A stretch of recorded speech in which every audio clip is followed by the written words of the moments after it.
It's like easy for me to design an amazing video game in a story. Yeah, Yeah, but as you know, it's much harder to actually make the real thing. I So I think that yeah, could be. right. And they're the only ones that can really build it. If it was just left up to the writers.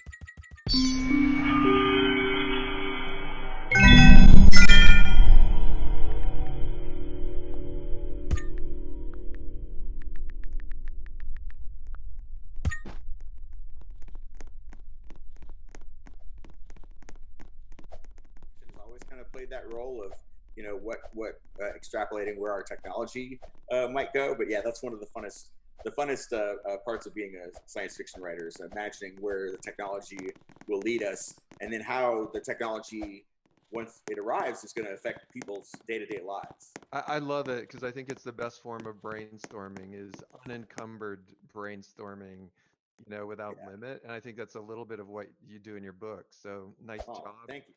Almost like we're taking technology and then we go to pop culture at the same time, like in Ready Player One and now Ready Player Two, like you have this amazing intersection of pop culture with a vision of the future. And I think the reader or the movie viewer can almost get a little bit of a vibe of some of the things that have been important in your life. Can you riff a bit on some of the pop culture influences you've had? We know they're endless. Anybody who read Ready Player One knows that my interest in pop culture is very broad. But for Ready Player Two, there are some specific facets of pop culture that I took inspiration from, like John Hughes films. Huge fan of John Hughes movies, especially the John Hughes movies that were set in high school. Yeah. And he created his own fictional high school, Shermer High School. His high school movies took place like Ferris Bueller's Day Off and Kids in Weird Science, Pretty in Pink. They all went to a version of Shermer High School. And I was always fascinated with high school being the setting for all these, dramas about young people's lives. Yeah. And especially The Breakfast Club. It's probably my favorite of all time. And I think 90%, 95% of that movie takes place in the school library, which it ends up being like this social battlefield for the four kids as they get to know each other. And I always thought that was the library is a fascinating place to set a movie. And it might be the only movie that's completely set in a library. Yeah, Breakfast Club, one of my favorites. I love the soundtrack as well to that movie. Oh, so great! Yeah.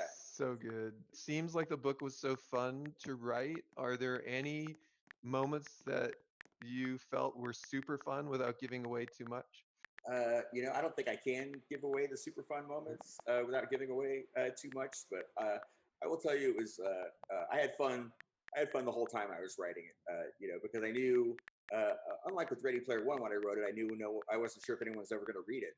Outside of my friends and family. Whereas this, I knew there were a lot of people waiting and excited to read it, and that whatever I wrote, that story was going to play out. Those events were going to play out in millions of people's imagination, and imagination is even more powerful than computers or the movie platform. Like the human imagination, still you can't beat that. So I had a lot of fun thinking about elements in the story that would set people's imagination alight, hopefully. So that's what I did my best. I'm really